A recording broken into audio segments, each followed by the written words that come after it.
G'day guys, how you going? If you're in the market to put a new continuous flow hot water system on your existing house, a lot of people, they go online and think, okay, I've got 2 bathrooms, I want to have plenty of water, I want to choose the biggest one, like a 26, because you've got 16, 20, 26 and stuff. That's not the best way to do it. What sort of hot water system, or what size hot water system you need really depends on the pipes that are feeding it, okay? Now, I'll give you an example here. It's the worst thing to do is just get one of the residential plumbers out and say, look, I want a 26, and they go ahead and install it.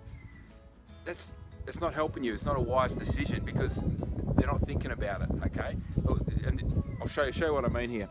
Here we have it's a 2-bathroom home. It's got a 26, okay? It's a Max 26, one of the biggest hot water systems you can supply.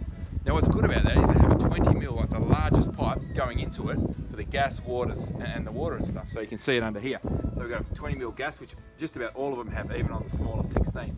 You've got a big 20 mil main going into it, so plenty of flow of water, and a big 20 mil coming out of it on the hot pipe, right? So great amount of water going into it. Isn't that awesome? But the trouble is, if you follow that pipe down, look what the plumber's done. He's just hooked it into the smallest pipe. So this whole hot water system is getting fed by this smallest pipe. Check out the hot side. So the water's nice and hot, filling up this big 20 mil pipe all the way along, then bang, straight back down to 15 again. So you're not getting any more water because it's only fed by the little cold pipe and it's pushed into the little hot pipe. And so you've got this massive 26, it's like putting a massive V8 in a tiny little zip around car or something. You're not getting any benefit out of it, okay? So they would be better off putting like a small 26 in, because they're made for a 15 mil feed for the cold and a 15 out for the hot, and it'll run just sufficient because they like to be running at a good pace, you know. So when you're flying up, Welshpool Road Hill or something, you want to have your car going at a good pace. That's when they run the most efficiently.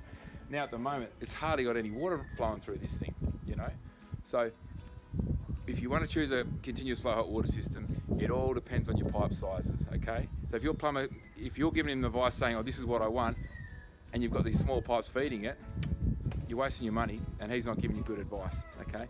So make sure you call someone who cares about it a bit, that's all. Okay, thanks for watching. And also I've got a video too that explains that if you want one of these 26s, you can have one, but you just got to set it up right.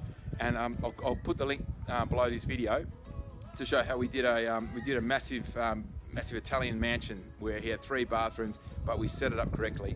And I'll run through and show you how it all turned out. And it turned out great anyway. Okay, thanks for watching guys, catch you later.